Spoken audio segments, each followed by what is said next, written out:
Programa de Economía para Todos, esta sección que ya saben ustedes que nos ayuda pues a llevar la economía familiar, nuestras finanzas un poquito mejor, y para ello, como siempre, nuestro colaborador Carlos Trullén, bienvenido. Muchas gracias, un placer estar aquí de nuevo. Carlos, cuéntanos de qué nos vas a hablar aquí hoy. Hoy toca hablar sobre la inflación, ese término que seguro todos hemos escuchado en medios de comunicación y que nos afecta mucho al bolsillo. Por empezar, ¿qué es la inflación? ¿Sí? Todos tenemos una noción, unas ideas básicas sobre ella. La inflación, al final, es la subida continuada de los precios de los bienes, servicios y productos que consumimos. Eso, desde el punto de vista de los bienes y servicios, es equivalente a decir que la inflación es la pérdida de poder adquisitivo. Si las cosas cada vez, conforme pasa el tiempo, cuestan más, con el mismo dinero, conforme pasa el tiempo, podemos comprar menos cosas. Esas son las dos caras que tiene la inflación. ¿Cómo medimos la inflación en España? Con el IPC, el índice de precios al consumo. En el IPC es un indicador en el que están incluidos muchísimos productos y servicios, prácticamente todos los que consumimos, y que va midiendo cómo va subiendo el precio a lo largo del tiempo. Y es el dato que en todos los medios de comunicación dan.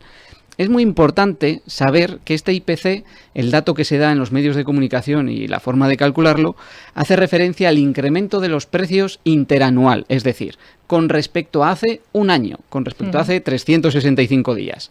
Es decir, el IPC que estamos dando para septiembre, por ejemplo, el mes que acaba de concluir, y que además, si no recuerdo mal, rondaba el 3,6%, significa que respecto a septiembre del año pasado, de 2022, los precios, el precio medio de las cosas, se ha encarecido un 3,6%. Esto es importante siempre tenerlo en cuenta. El año pasado fue un año en España que todos sufrimos una inflación bastante elevada. De hecho, cerró el año de enero a diciembre de 2022 con una inflación de más del 8%, el 8,6%. Es decir, que los precios se encarecieron de media el 8,6% durante el 2022. Eso de media, pero todos hemos visto cómo ir al supermercado cada vez es más difícil, y es que los productos de alimentación han tenido una inflación todavía superior, que ronda el 15%. Antes, cuando ibas al supermercado con 50 euros, cundían, y vaya que sí cundían, y ahora con 50 euros te da para lo básico y poco más. Y esta es la inflación, y está siempre presente con nosotros y debemos tenerla en cuenta. A mí se me pasa una cosa por la cabeza ahora mismo, ¿no? Es la inflación, se toman con datos de hace un año, que la inflación ya estaba alta, quizás la referencia habría que cogerla unos años más atrás, ¿no? Quizá debería ser así. Hombre, eso siempre se puede calcular. Por eso es muy importante, y sí que querría incidir en ello, en saber, cuando vimos en los medios de comunicación, la inflación este mes ha sido del 3,6%. ¿Qué es lo que significa? Que respecto a septiembre del mes anterior, ya lo he dicho antes, se han incrementado los precios un 3 y pico %. Y ojo con lo que escuchamos también a veces en los medios de comunicación cuando vemos que la inflación ha disminuido. Que esto evidentemente se dice y es real, se dice bien, pero hay que entenderlo bien. Que la inflación disminuya, por ejemplo, con respecto al mes anterior, no significa que los precios hayan bajado. Significa que el incremento de los precios se ha ralentizado. Por ejemplo, si tenemos en un mes una inflación del 3% y al mes siguiente tenemos una inflación del 2%, no significa que los precios hayan bajado. Significa que han subido a un ritmo más lento entre los periodos de tiempo comprendidos entre este mes y el año pasado, y el mes anterior y el año pasado. Y esto es muy importante entenderlo para los consumidores y las personas, porque a veces nos podemos creer que los precios de vez en cuando bajan, y hombre, bueno, de vez en cuando, en algunos casos concretos, bajan, pero es muy pocas ocasiones, y vivimos en una sociedad ya desde hace un siglo en el que la inflación es una constante, y luego ya comentaré que además es buena que haya inflación, pero bueno, antes me gustaría tratar quizás otros temas. Lo que todos los que nos escuchan y nos ven tienen que tener claro es cómo se da el dato de la inflación. Es un incremento de los precios con respecto al año pasado, y que cuando vimos decir que la inflación ha disminuido no quiere decir que los precios hayan bajado, sino que han subido más despacio. ¿Y qué ocurre con nuestro dinero? Pues ahí está el problema. Si conforme pasa el tiempo con nuestro dinero, con el mismo dinero, podemos comprar menos cosas, lo que estamos haciendo cuando guardamos, por ejemplo, el dinero debajo del colchón, que espero que cada vez se haga menos, o directamente en el banco, en una cuenta del banco, donde no obtenemos rentabilidad, lo que estamos haciendo es perder poder adquisitivo. Es como si el tiempo se nos estuviese comiendo el dinero debido a la inflación. Y vamos a poner un ejemplo claro. La inflación media, por ejemplo, que ha habido en los últimos 60 años en España, ronda el 6% anual. Es una inflación que desde que estamos en el euro ha disminuido al 3%, pero bueno, nos puede dar una idea. Con una inflación promedio del 6% anual, imaginemos que tenemos 10.000 euros y los guardamos debajo del colchón o detrás de los armarios, que es donde se suele guardar el dinero. O lo ponemos en la cuenta corriente del banco, me da igual, 10.000 euros. Dentro de 10 años, si tenemos una inflación del 6% anual, nuestro dinero se habrá reducido a la mitad. Seguiremos teniendo 10.000 euros, pero podremos comprar la mitad de las cosas de las que podemos comprar ahora. Y con una inflación más pequeña, que es, desde que estamos en el euro, es la inflación promedio, porque el objetivo además del Banco Central Europeo es lograr una inflación entre el 2 y el 3%. Con una inflación del 3%, esos 10.000 euros en 10 años se habría reducido una cuarta parte. O sea, tendríamos 7.500 euros aproximadamente, para que nos hagamos una idea de lo que significa dejar el dinero quieto y la inflación se lo va comiendo. En 10 años, con una inflación promedio del 3%, nos quedaríamos con la capacidad de compra de 7.500 euros. Por lo tanto, ¿cuál es la conclusión? Hace falta mover el dinero. El dinero, al final, es como un músculo. Si no lo movemos, el músculo se va atrofiando. La inflación se te lo va comiendo y cada vez puedes hacer menos cosas. Cada vez nos cuesta más subir las escaleras, cada vez nos cuesta más llevar las bolsas de la compra. Con el dinero pasa lo mismo. Cada vez nos cuesta más comprar las cosas si no lo movemos. ¿Cómo moverlo?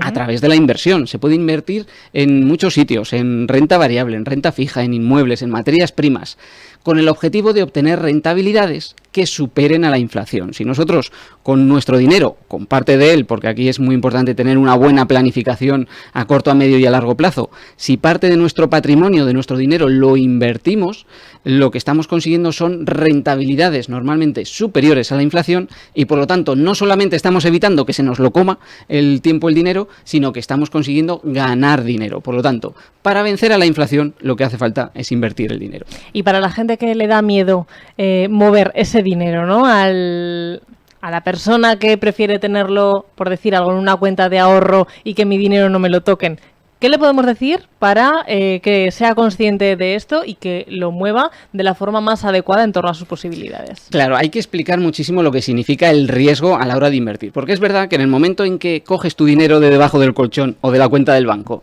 y lo inviertes, ya sea en renta variable, renta fija, materias primas, etcétera, aparece un riesgo, es verdad, aparece un riesgo. Pero el riesgo se puede gestionar de dos maneras. Mediante diversificación, lo que no recomendamos nunca es invertir en un único sitio, porque ahí el riesgo es elevado, pero si inviertes en muchos sitios distintos, es poco probable que todos esos sitios distintos vayan mal al mismo tiempo.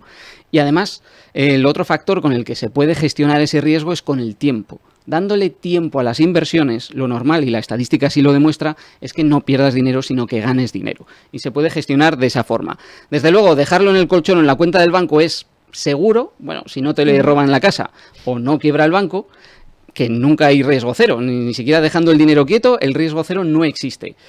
Pero cuando dejamos el dinero quieto, lo que sí nos garantizamos es que nos va desapareciendo con el tiempo. O sea, debemos ser conscientes, y a esa persona yo le diría que sea consciente de que ese dinero que tiene el banco quieto, hay un ratoncillo en la caja fuerte del banco que poco a poco se lo va comiendo. Y que dentro de 10 años, si todo va normal, se le habrá comido la cuarta parte de su dinero. Por lo tanto, conviene moverlo un poquito.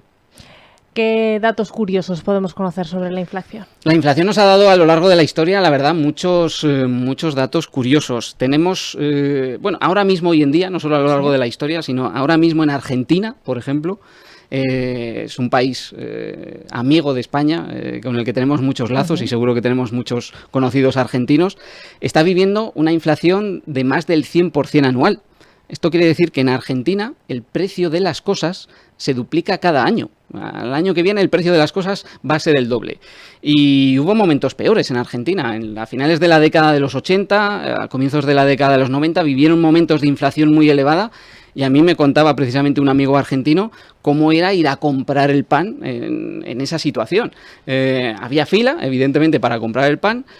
Y a ti no te cobraban por el pan lo mismo que le cobraban al primero de la fila, porque la inflación era tan elevada que mientras estabas esperando los precios cambiaban y el panadero tenía una radio puesta en la que se iba diciendo continuamente cuál era el cambio con el dólar, que es la forma que tiene en Argentina de saber cómo van subiendo los precios, y actualizaba el precio. Había un cambio en el dólar, lo decían en la radio, y el precio del pan subía, y al de delante le habían cobrado un precio y a ti otro. Eso no hace demasiado, hace apenas 30 años en Argentina. Pero hay casos todavía más desmedidos. En Alemania, después de la Primera Guerra Mundial, se vivió también un periodo de muchísima inflación. La relación entre el dólar y el marco llegó a estar, un dólar equivalía a 1 millón de marcos. ¿Y eso qué significaba? Que la gente tenía que ir a comprar los productos básicos con maletines o carretas llenas de dinero, porque necesitabas millones de marcos para poder hacer una compra para alimentar una familia promedio, por ejemplo. Y eso evidentemente es algo insostenible. Y además el récord de inflación lo tenemos en Hungría, al término de la Segunda Guerra Mundial, donde en Hungría se llegaba a duplicar el precio de las cosas cada 13 horas. Eso, imaginémonos lo que significa. Cada día, al final, el precio de los productos se estaba multiplicando por 4. La barra del pan, imaginémonos, que ahora nos cuesta aproximadamente 1 euro, dependiendo, pues mañana 4 euros. Y al día siguiente 16, y así sucesivamente. En estas condiciones es imposible que la economía funcione bien. Y aquí es donde vengo a decir que la inflación parece esa cosa mala que nos roba el dinero, ese ratoncito que se nos está comiendo el dinero en las cajas fuertes de los bancos, pero la inflación es necesaria, eso sí, una inflación moderada. Y nos podemos imaginar qué sucedería en nuestra sociedad, en nuestra economía, si en lugar de inflación tuviésemos deflación, que es algo de lo que se oye mucho en economía, es decir, que los precios bajasen de forma sostenida. Imaginémonos, si todos sabemos que los precios de esa televisión, de ese sofá que me quiero comprar, de ese coche, dentro de unos meses van a ser más bajos, van a estar más baratos, voy a retrasar mi decisión de compra, voy a esperarme a comprar eso. ¿Qué va a suceder? Va a haber menos demanda de coches, menos demanda de sofás. Las fábricas de coches van a tener que parar la producción porque la gente no está comprando. Si paran la producción, tienen que despedir a los empleados y entramos en una dinámica totalmente destructiva en la que la economía se paraliza. Lo contrario, una inflación excesiva como la que he nombrado en Alemania y en Hungría tampoco es buena, o incluso en Argentina, porque gran parte de los esfuerzos de las personas y de las empresas están destinados a luchar precisamente contra esa inflación, a saber qué hacer con el dinero para que no te desaparezca de la noche a la mañana, en lugar de estar destinados esos esfuerzos a producir mejores servicios o productos y a incentivar la economía, a hacer algo más productivo. Por lo tanto, no es buena. ¿Cuál es lo ideal? Pues el mandato que tiene el Banco Central Europeo. Tratar de mantener la inflación en el entorno del 2%. Y eso es lo que está tratando de conseguir ahora. Bajar la inflación, que el año pasado fue del 8 y pico por ciento en España, ahora ya la tenemos al 3%, al 2%. Y eso es un número en el que la economía fluye muy bien. La gente, ¿qué es lo que hace cuando hay inflación? Pues trata de comprar lo antes posible, trata de invertir para que el ratoncito no se le coma el dinero, y eso hace que las empresas puedan producir más, puedan contratar más, haya más dinero en circulación, se produzcan más compras, y ese es el ciclo positivo que nos da la inflación. Por lo tanto, la inflación es un problema que hay que saber gestionar, pero sin la cual no podríamos tener una economía saneada. Yo te iba a preguntar, ¿cómo se baja la inflación? Porque sí que es cierto que nos comparan en general, ¿no? Argentina es lo que más reciente tenemos porque lo estamos viendo diariamente. ¿Cómo Argentina ha llegado a ese punto y que siga adelante, ¿no? Que no se ponga freno? ¿Cómo se baja la inflación de un país? La inflación de un país, nosotros ahora mismo tenemos suerte porque estamos en el euro, porque cuando teníamos la peseta, y esto lo recuerdo yo de niño, la forma que teníamos de bajar la inflación, que en la década de los 80 y los 90 estaba bastante elevada en España, llegaba al 15%, era devaluar la moneda al final. Ahora tenemos al Banco Central Europeo que juega con los tipos de interés y es con lo que está jugando ahora mismo. Los tipos de interés es el precio con el que el Banco Central Europeo presta dinero a los bancos y a distintas entidades. Si sube, que es lo que ha hecho durante el último año, precisamente para luchar contra la inflación, los tipos de interés, lo que está haciendo es que a los bancos les resulte más caro acceder a dinero. Por lo tanto, los bancos, a las empresas que les piden dinero para sus proyectos empresariales, se lo va a dar, pero con tipos de interés más altos, porque ellos necesitan también compensar ese precio al que se lo presta el Banco Central Europeo. Las empresas, por lo tanto, empiezan a invertir menos, porque las inversiones, los préstamos, les cuestan más dinero, tienen que pagar más intereses a la hora de devolver esos préstamos. Las empresas invierten menos, por lo tanto producen menos, llegan a despedir trabajadores. Al final lo que hacemos es bajar la oferta de los productos, ralentizar toda la economía también de las personas que empiezan a comprar menos, y cuando las personas empiezan a comprar menos porque la economía se ha ralentizado, los precios empiezan a subir porque las empresas los precios empiezan a bajar porque las empresas necesitan vender productos. Si a un determinado precio las personas no están comprando por todo este ciclo que ya viene de las inversiones de las empresas, etcétera, los precios tienen que bajar. Al final esto es la ley de la oferta y la demanda. Es muy sencillo. Los precios suben cuando la demanda supera la oferta y bajan cuando la oferta supera la demanda. Si conseguimos bajar la demanda, y eso lo conseguimos subiendo los tipos de interés, estaremos bajando los precios, y ese es el principal mecanismo que tiene el Banco Central Europeo, y eso es lo que está haciendo desde hace un año, que ha realizado la mayor subida de los tipos de interés de la historia. Bueno, pues seguro que el tema de la inflación nos da para mucho, porque creo que es bastante interesante y que lo explicas muy bien para que lo entiendan nuestros oyentes. Así que, Carlos, gracias por estar de nuevo con nosotros. Un placer. Y hasta aquí un nuevo programa de Economía para Todos con Carlos Trullén. Hemos hablado de la inflación, pero en los próximos programas seguro que tenemos otros temas muy interesantes.